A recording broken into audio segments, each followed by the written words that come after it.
Of hope. There we go. Everyone sees the pandemic differently because we are still in the process of making sense of it. We are still finding our way with it. And that's why our Advent theme is so appropriate this year. We are finding our way. Each of us is on a journey, and we are on a collective journey. We're on a journey by ourselves, and we're on a journey together. And I see most people understanding they're on a journey by themselves, but they kind of have forgotten that we're on a journey together. You don't hear that as much, not as much of a consideration there in church or in community everywhere. And that journey is an emotional and a spiritual process. And I recently learned it is also a cognitive brain process. So I'm going to get a little brainy for a second. I have been studying a little bit more about trauma and how our brains process trauma. Why do some people experience the same trauma one way and others experience it another way? What leads to post-traumatic stress syndrome for some and not for others, while others may seem barely affected? On a recent On Being podcast with Krista Tippett, the psychologist and trauma expert, Bessel Vanderkolk, explained that our brains naturally work through traumatic events over time. That's what our brains are supposed to do. We bring memories up, we kind of clean them off. We change them, and we work through them so that when we put them back, they're different. As time goes on, and this happens multiple times, the usual brain process is to make a memory more rosy, more meaningful, it's to find those silver linings and those meanings in traumatic experiences. That's what our brains are supposed to do, says Vanderkolk. We do this process as individuals, and we do this as church communities, right, Sarah? Remember that wall coming down in 2015? Yes. It's different today than it was then, right? Because we've talked about it and we processed it, right? Yes. We do this as a nation. Nations of people retell their stories and remember things differently. And we do this throughout generations of people. Vanderkolk said that's what makes humans one of the most resilient species in the world. But there are some issues with that, right?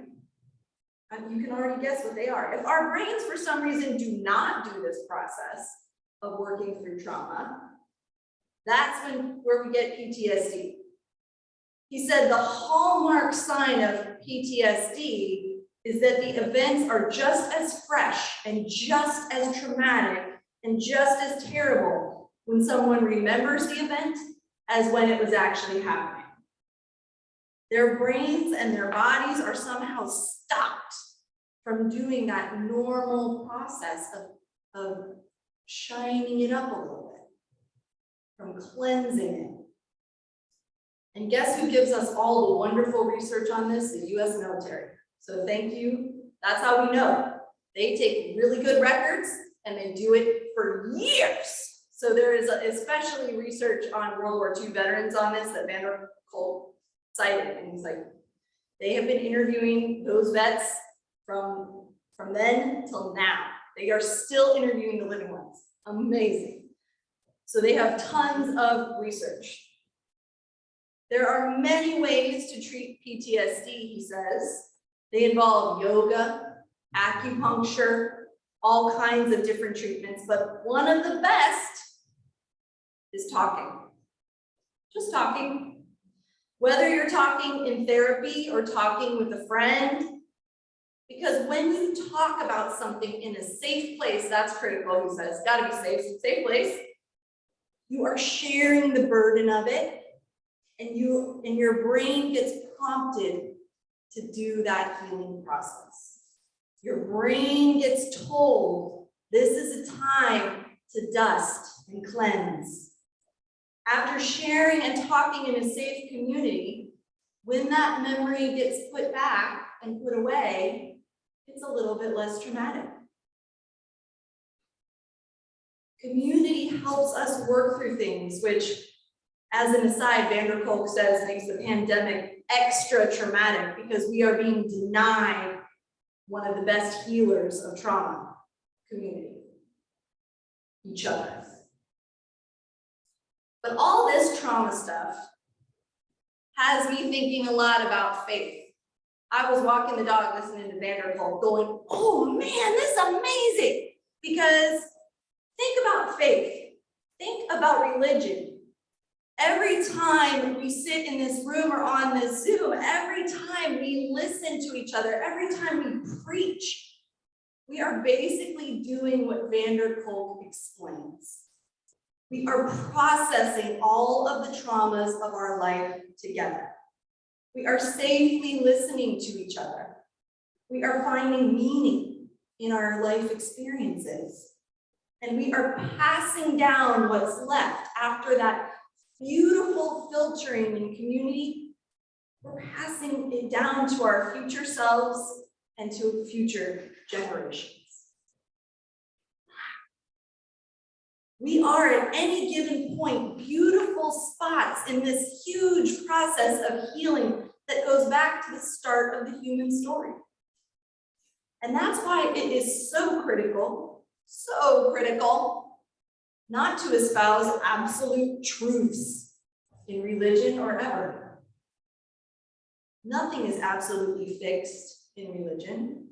If you say that the Bible says one thing exactly or that God is exactly one way, you are committing an act of trauma on other people. That rigidity is not the way that our brains work.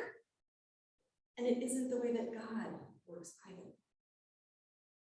When reading the Bible, as you have heard me say, it's really complicated. It is so hard to separate out the divine inspiration from the human sinfulness and brokenness of the people that wrote it and their culture at the time. How do we glean God's love from it and leave behind all the things like patriarchy or slavery that seem to be so pervasive in the writing? It seems so mixed together.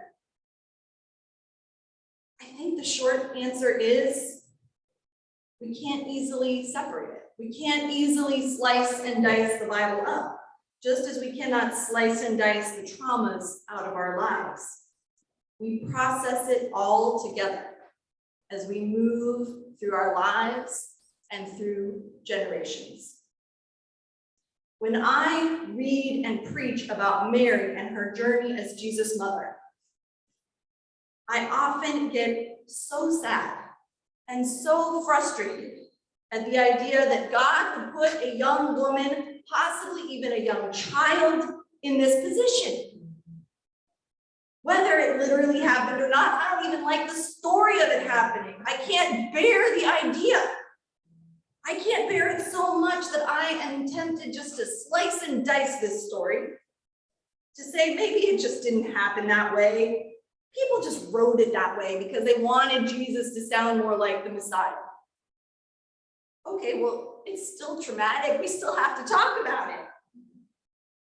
Or I try like the poet to try really hard to make it sound like there was consent in this story. Of course there was consent in this story. Because there should be consent in this story. But in the actual Bible, do we think there was consent in the story? Maybe. Maybe there is and maybe there isn't. But when it comes to so many things in life, another pastor said this to me this week, I mean, what do we really consent to anyways? When we take a job, when we have a child, we know what we're getting into. No, we don't. So whatever you think about Mary and Jesus and however you find meaning in it or don't find meaning in it, I applaud your process. And you should feel free and blessed to interpret it for yourself. But here's what I'm going to try to do today in light of everything I just said about trauma. So remember everything I said about trauma, and here we go. I got this from nobody but me, okay? Full disclaimer. In this story, I'm going to argue that the Annunciation, which is an angel appearing to Mary and saying you're going to have a baby, was a trauma. Being visited by an angel, being told that she will bear a son, having it be pretty unclear whether she had a choice about it or not, and even if she did have a choice and said yes to it, being an unwed mother put her in a very vulnerable place back then, as it would today as well. So my sermon today is about that. That visit from that angel was a shock and a trauma to Mary, and she had to process it. She had to work through that. Her brain had to go to a safe place to work on it. So where did she go? She went to Elizabeth. A place where she could go to be herself, to share her heart, share her mind out loud, to be in sisterhood, to be in community, to be real.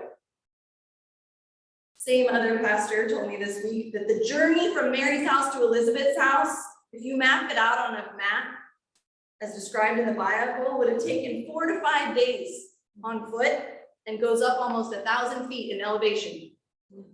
It was really hard for Mary to get to that community and get to that safe place, but boy, she was going to do it. She took her traumatized self right up that hill. And when she got there, Elizabeth saw her. In our adult Bible study that we've been doing on Monday nights in Advent this season, we've been reviewing these texts from the position of women as based on the Women's Lectionary by Dr. Wilda Gaffney.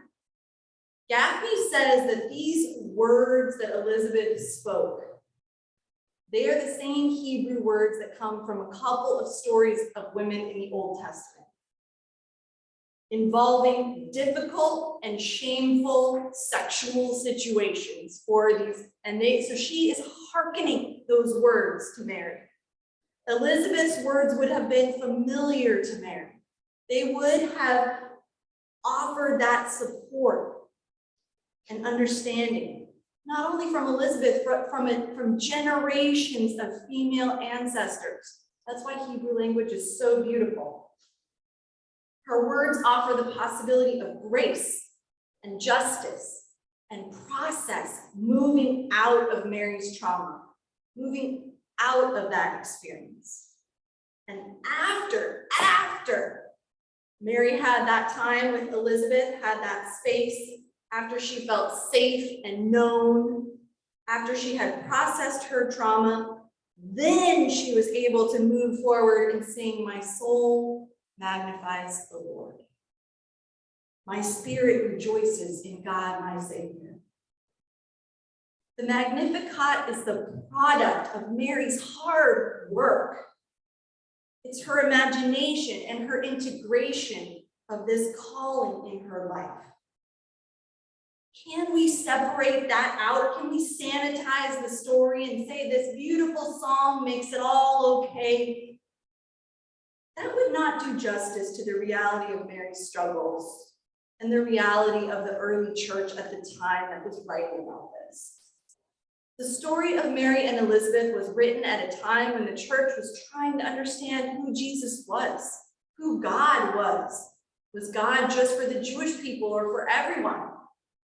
They were processing all the traumas of their past and trying to bring forth salvation and blessing for all the people that would come after them. They were processing all the traumas. And every single time that we teach it, every single year when I preach on it, every year we preach about Mary, every time we do, we are doing that same work again and again. We are taking Mary's faith and her sacrifices and her sufferings, and we are making them part of our journey. We are taking her story and integrating it into our story. We are taking her traumas and all of our traumas from this pandemic and from our lives.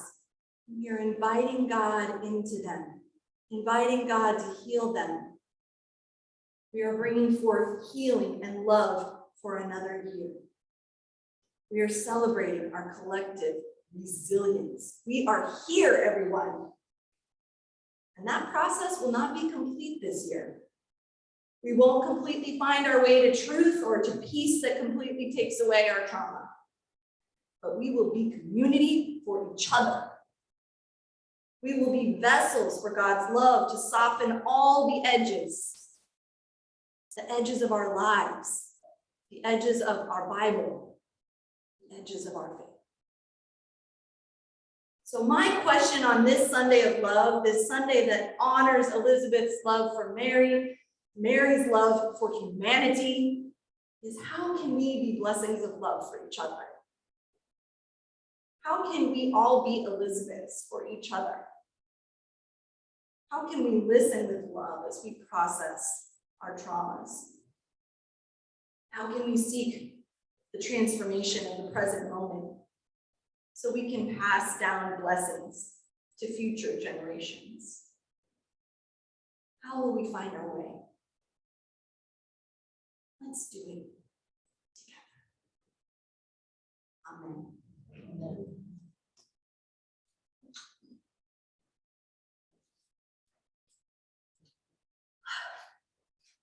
Oh, it's me again.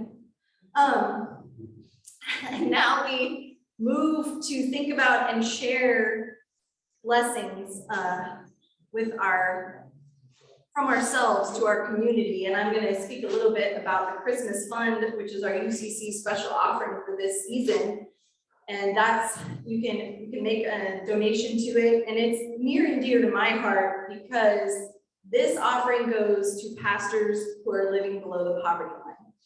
And they give emergency grants to elderly pastors who are retired, who probably served faithfully really poor churches and weren't able to save enough. And then it also gives emergency grants to pastors who've lost their jobs, who've had emergency health crises. And just like Koinonia, they are overwhelmed this year with requests for these emergency grants because there is so much happening in our lives. So that is what the Christmas Fund goes to. It's a helping hand to people who serve the church so well. So that is my appeal for the Christmas Fund. And then, let me just read this right. Sure. I'll invite to the rest of the offering as well. Mary shared of her body, her heart, and her love to bless her child and her community. We honor her legacy of love when we share from our blessings. This morning's offering will now be received. And in the room, you can put it in the plate. You can go online. You can go online. Thank you. And the Voices of Hope will sing the Journey Carol.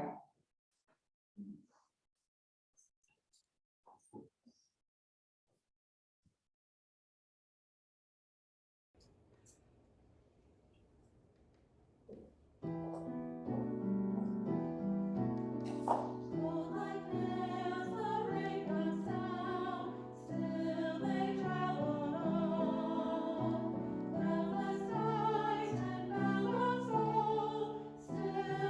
travel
All right. We are going to share some joys and concerns today. So I have to say it's such a joy to be with all of you on this Sunday, and I celebrate again the joy of all those baskets downstairs and all the koinonia food. I just am overwhelmed at the generosity of this community and so grateful for that.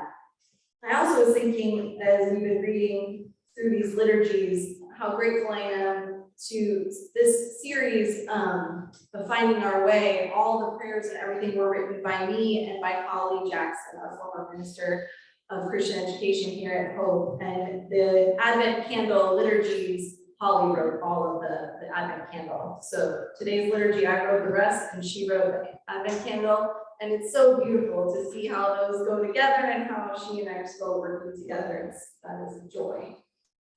Other joys. School. Joys in the room. Joys in the room. School, bro. School is out for some. Not DC is not out till Thursday. But school's out for some. Who else is out of school? Fairfax is out. Nope, shaking your heads here. Some you're not out yet. Nope. Yep. Prince William's out. Almost there, everyone. Ruth, what is your Ruth Simmons joy? Just that our kid in LA is done the first schooling for the semester too. Kids are even grown kids are out of their grad school. College is out. All right, I see a grad school hand in the room is celebrating. All right. Other joys in the room? I'm supposed to be carrying this out. Yes, for the first time, I was able to volunteer at koinonia to help families shop for gifts. And I just have to say, it was such a joy, the appreciation, there were plenty of gifts, and you could just tell that the parents were so happy to be able to get what they got for their kids. That's gonna be a tradition for me now, moving forward. That was Kathy Doxey. Thank you, Kathy. We had several people from Hope who were there, and they turned me away. They said, we have plenty of people, which is awesome. Any other joys in the room? Say your name, please, since they can't see. It's Sarah Boyer. It's a joy and a concern, so kind of bridges the gap. So my mom's doing a lot better, which is great. She had she's wide awake and complaining about not being able to eat or drink, which is awesome. And she's super frustrated by that and by the fact that she, well, she's still stuck in a hospital. She's been in for over a month, and she can't talk. So she's trying to talk and she's got tracheostomy, she's like whistling for her, and I don't understand her. So that's the concern is, you know, just her frustration level. And then my dad doesn't exactly have the patience to have her repeat things 6 and 7 times, not trying to understand her. So also, you know, prayers for him, but a huge joy that, I mean, I thought she was gone a week and a half ago. So it's a big joy. Yeah. Thank you, Sarah. Any other joys in the room? Elsa.